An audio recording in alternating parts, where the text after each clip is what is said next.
All right, good afternoon, everyone. Welcome back to the PARDES class, in which we go through the Torah portion of the week and focus on several components of how to appreciate that part of the Torah. As we mention this every week. PARDES stands for Peshat, Remez, Derash, and Sod. 4 letters. The word PARDES, which means orchard, also spells 4 letters, each reflecting one of the ways in which we can appreciate Torah: the simple meaning, the hints, the derivations, and the secrets of Torah. So let's jump into our class today. The Torah portion of Vayechi. We are concluding the first book of Torah. So it's a very exciting week. It's called Shabbos Chazak, a Shabbos of Strength, because we conclude a book of Torah. At the end of every one of the books of Torah, we announce and proclaim Chazak, Chazak v'nis chazek, be strong, and be strengthened. So today is a Shabbos Chazak, a special Shabbos to give and receive strength from one another and from the Torah. Let's jump into the Torah portion, and I'm going to share, let's share a screen. And we can study from the text. Here we are. Okay, so the section I want to touch upon, is the section of the second section of this Sheni, second section of the Torah portion of Vayechi. And here we have Yaakov, who is dying soon, calls his son Yosef and requests to be buried in Israel. And then after that, after he asks Yosef to take an oath to do so, Yosef brings his sons and asks his father to bless his sons. Yosef has 2 sons. One is Menashe, one is Ephraim. And here Yosef brings them to his father to be blessed. So let's go look in the text. Ve'ene Yisrael kavdu mizoken. Israel's eyes had become heavy with age, so that he could not really see. He drew them near, and he kissed them, and he embraced them. Verse number 11, and Israel said to Yosef, a little bit bigger. Israel said to Yosef, I not expected to see even your face. Behold, God has shown me your children as well. Yosef takes his sons out took them out from upon his father's knees, and he bows to his father. And then verse 13, Yosef took them both, Ephraim to his right, which is Israel's left, and Menashe to his left, which is Yaakov's right.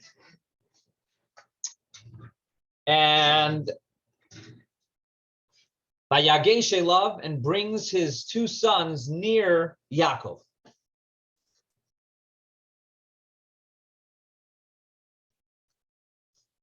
Verse number 14, Vayishlach Yisrael es yemino. Yisrael, Jacob, sends his right hand, and he places it on the head of Ephraim. V'hu hatzoir, he was the younger one. Ve'esmal, on his left hand, on the head of Menashe.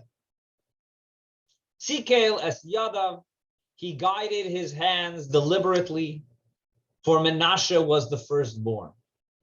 So he crosses his hands. His right hand is now on towards his left, and his left hand to his right, placing the right hand on the head of the younger Ephraim, and his left hand on Menashe.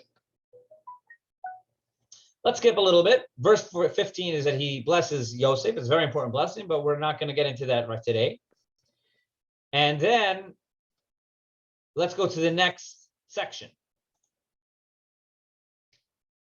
Vayar Yosef. Yosef saw that his father was placing his right hand on Ephraim's head, and it displeased him. Vayismoch yad aviv lahasiros. So he held up his father's hand to remove it from upon Ephraim's head and to place it on Menashe's head. Verse number 18. And Yosef says to his father, not so, father, for this is the firstborn. Place your right hand on his head. Vayima'en, and his father refused. Verse number 19. And he said, I know, my son, I know. He too will become a people, and he too will be great. But his younger brother will be greater than he. And his children's fame will fill the nations. And that's how this episode ends. Again, he then blesses them. Verse 20, he gives them the blessing. And he says, may God bless, may that people will always bless their children, the Jewish people. Will bless them by saying, Yisimcha Elokim ke Ephraim and Menashe. May God make you like Ephraim and Menashe. And again, he mentions Ephraim before Menashe. This is the episode of Yaakov blessing his grandsons. So this is I guess, a well-known story for those who are familiar with the Torah. I imagine you've heard this episode before, but let's examine the story a little bit more in depth. And as we often do, as we do in the PARDES arrangement, we begin with the pay. Pay is Peshat. What is a simple meaning over here? So some interesting things about the simple meaning. One point is that the word sikel, if we go back, towards he says, Avraham, I'm sorry. Here, verse number 14. Israel stretches out his hand, his right hand, places on the head of Ephraim, and he is the younger one, and his left hand on the head of Menashe. Another word is sikel es yadav. He guided his hands deliberately. Ki Menashe habachor, because Menashe was the firstborn. So interesting, the word over here, which is not a common word in Torah, is the word sikel. What does the word sikel mean? So if you look in Rashi over here, this is the commentary of Rashi. He says, as the Targum renders, ach keminun, he put wisdom into them. I imagine you're familiar with the word seichel. Does a person have seichel? Does he not have seichel? Here you have that word in the Torah. He used seichel, sikel. He used seichel to guide his hands. And it tells you what seichel is. Seichel is to deliberately plan your actions. That's seichel.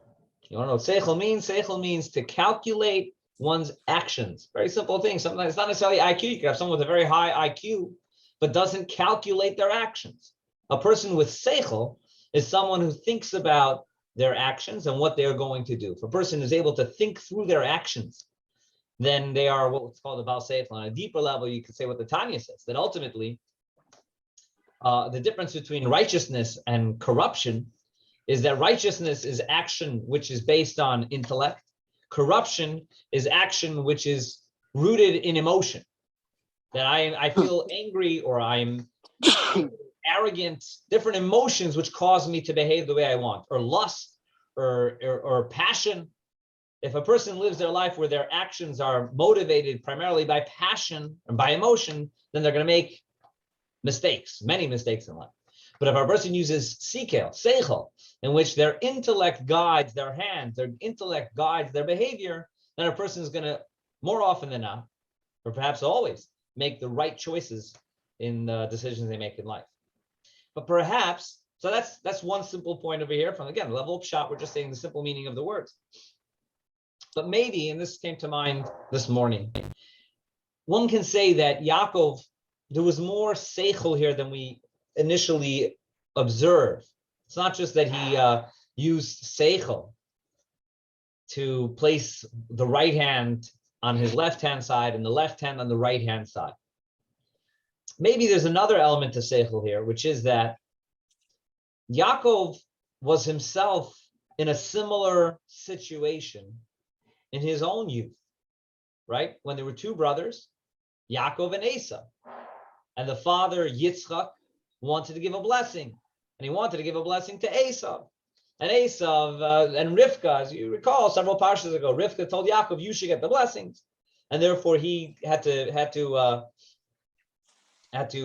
dress up, put on the clothing of Esau, all sorts of trickery to convince his father, who was also blind at the time, to give him the blessing. And that's what happens. And he blesses Yaakov. A moment later, Esau comes in, and Yaakov says, Yaakov Yitzchak, that is, wails and says, "Oh my goodness, I gave away the blessing already," and that leads Esav to the intent of murdering his brother, and Yaakov has to run away for 20 years. So, anyways, the bottom line is, and you can check all this up on your own, but the point is that Yaakov had the experience of two brothers in which a blessing was given to one in a method which led to great anger and hatred. And perhaps it can be said that Yaakov wanted to avoid that over here. On the one hand, he knew that Menashe, whether it was needed or deserved the greater blessing. On the other hand, he did not want to create the same scene as that which happened to him many years earlier. And therefore, he did it in a much more muted way. He gave them both the same blessing. In fact, the words that he blessed them were blessed to both of them the same, equally. And the fact that one had to receive, for whatever reason, a greater blessing than the other, it was done in a much more, in a way which would hopefully avoid the pitfall of anger and jealousy simply by placing one hand on the head of this child and the other hand on the other head. It's a much more subtle act, certainly, than Yitzchak's plan, which was only to bless Esav. And then even when he did give the blessing to both of them, he gave a much lesser blessing to the second son. Here, Yaakov gives the same blessing to both. And only by placing the right hand on Ephraim was he conveying, and in fact, had Yosef not stepped in and said, "You're putting your hands on the wrong head," then Yaakov would never have said anything. It would have been it can be said, again, there's a lot of what ifs in the Torah. We don't live with those what ifs. Obviously, what happened was meant to happen. But in the process that Yaakov acted, his action, had Yosef not interjected, would have not, then Menashe and Ephraim perhaps would never have known why he switched his hands. And therefore, maybe that's another appreciation of the word sikel over here, that he used seichel, he used wisdom in this process instead of going through the same process which led to all sorts of heartache that he experienced. He used wisdom to avoid that. That being said, it is to the great credit of Menashe, who ultimately hears the words of Yaakov, who says that Ephraim is going to be greater.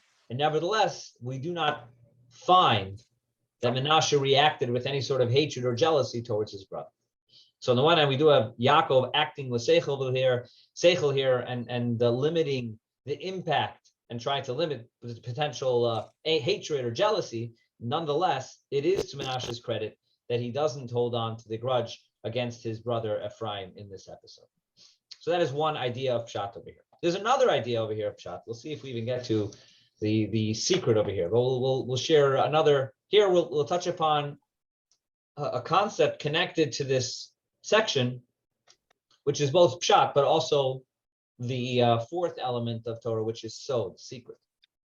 And that is, this topic raises a very basic question, which is, why would the right hand have any greater power than the left hand?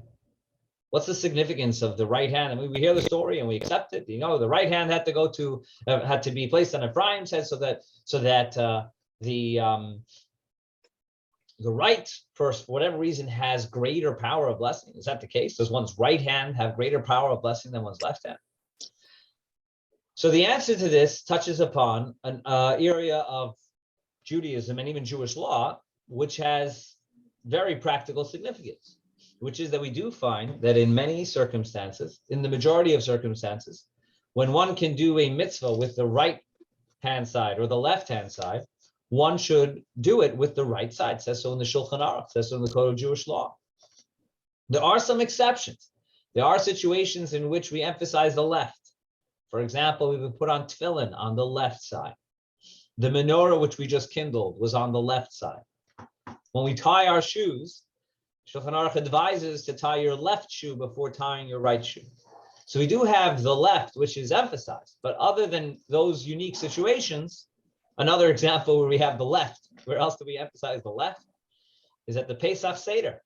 When you drink the wine, you're supposed to lean. You eat the matzah, you're supposed to lean, and you're supposed to lean to your left. Now, that's just a technical reason. That's because the process of eating and drinking, when leaning to the left, one is going to have can have comfortable eating. But if you lean to the right, it can cause a person to choke because of the throat. Anyway, but putting that aside, there are other situations we do to the left. But generally speaking, you do to your right. You put on the right shoe before the left shoe. You're supposed to put the mezuzah on the right hand side. You put on your jacket. You should put on your right sleeve before your left sleeve. So what is the significance of the right over the left? So the Torah actually shares the idea. We have a pasuk. Let's see. Yeah.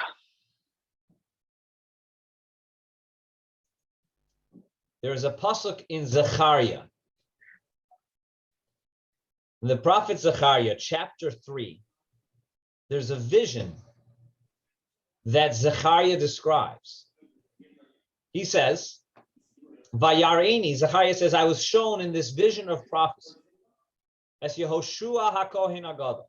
The Kohen Gadol Yehoshua. That's not the original Yehoshua. Later on, there was a Yehoshua HaKohen Gadol, the high priest Yehoshua. Omed Lifnei Malach Hashem, standing before the angel of God. The Hasatan, and the Satan.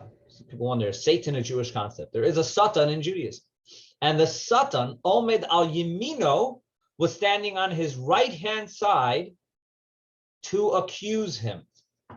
So here you have this idea that the Satan is standing on the right-hand side of Yehoshua.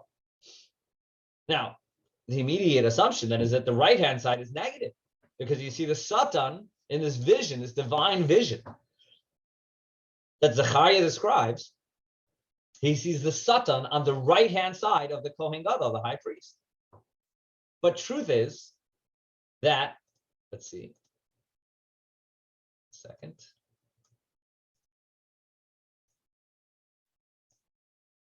This right-hand side, see which commentary talks about it.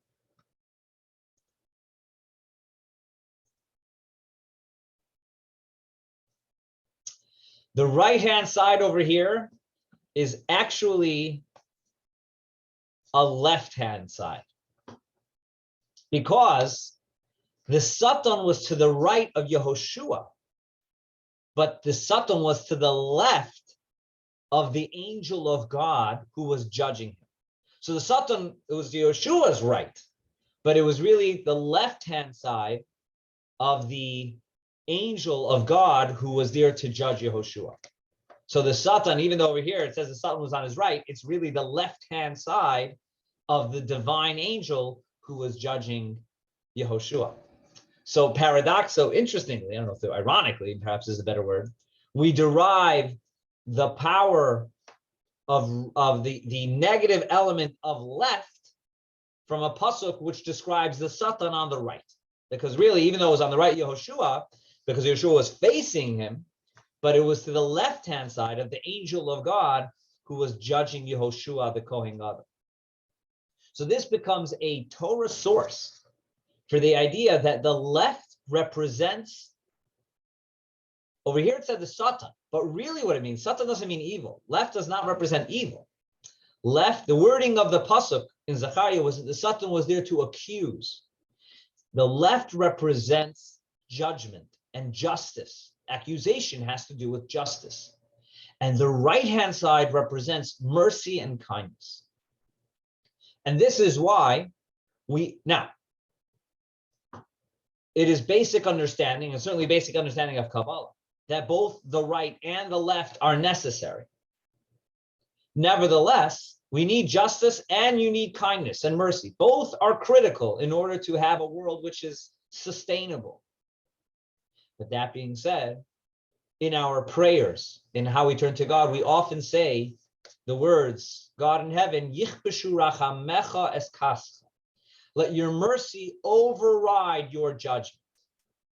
And therefore, we're always looking for ways to emphasize that the mercy and kindness, which is the right, should override the judgment. We don't say eliminate the justice. We don't say, God, there should be no judgment or accusation. No, we say we recognize you need both. We recognize we need kindness and mercy on the right-hand side, and we need justice and severity on the left-hand side. We need a chesed and gevura. However, often in our prayers, we ask God, let your attribute of mercy and kindness override and be the stronger of the two. We don't want it to be perfectly equal. A world in which it is perfectly equal is a world in which people will not survive. There's too many mistakes that are made for a world to operate perfectly equal between kindness and justice. Therefore, we say we want the right to override the left. And this is why we have this halachic concept of the right over the left. And whenever we have an opportunity to emphasize the right over the left, we do. And that's why over here we have the right hand placed over the left, placed on Ephraim, because as Yaakov says later, Ephraim is going to have greater descendants who are going to need stronger blessing. So therefore, he places his right hand on him, and his left hand he placed in Ephraim, because again, the left is a lesser of blessing of the two. That being said, we have certain situations in which the left is emphasized, like the menorah. The menorah was we just finished the holiday of Hanukkah. The menorah is on the left. Why is the menorah on the left? So one basic reason given is because so that you can walk through a doorway which is surrounded by mitzvahs. So you have menorah, you have the mezuzah on the right hand side. By the way, just while we're mentioning mezuzah is what's called, you could ask on a doorway, what is the right hand side? Every doorway, depending which direction you're going, it's the right or left. So how do you know what's the right hand side of a door? And the answer is the mezuzah is on the yamin hanichnas, the right hand side of the way entering inward. Now, for the outside door of a house, that's easy. But sometimes it's not so simple. Which way of this doorway is the entry and which way is the exit? And sometimes you got a doorway in the middle of the house where it's hard to define what's the inner, which way is going in, which way is going out. Either way, that's a discussion of mezuzah. But anyways, the mezuzah is on the right. We put the menorah on the left, so you can be surrounded by mitzvahs. But on a deeper level, the menorah, as for those who perhaps studied Hanukkah, which we just concluded, we emphasize again and again on Hanukkah that the menorah is there to bring light to darkness. More so than any other candles we have, more so than the Shabbos candles, more so than the candles in the temple. The menorah was there to illuminate the darkness. And therefore, it's highly appropriate that the menorah is on the left. If the left represents severity and toughness, which is certainly more associated with darkness, right? Light, kindness and mercy, that's light filled. Severity is, as we said, the accusing angels, Satan, you would associate with darkness. And therefore, we place the menorah on that side because precisely the menorah has the power to bring light even to the left-hand side. Anyway, so this we have an idea which is alluded to in the parsha with Yaakov's hands, which again is a mystical concept, the idea of divine mercy being the right and divine judgment being the left. It's a mystical idea, but it happens to be a mystical idea which plays itself into practical Jewish law and Jewish observance. All right, with that, we'll conclude today's discussion. Again, Chazak may be strong and strengthened as we finish the first book of Torah, and I look forward to continuing our studies next week with the beginning of the book of Shemos. Rabbi Shneur. Thank you. You're welcome.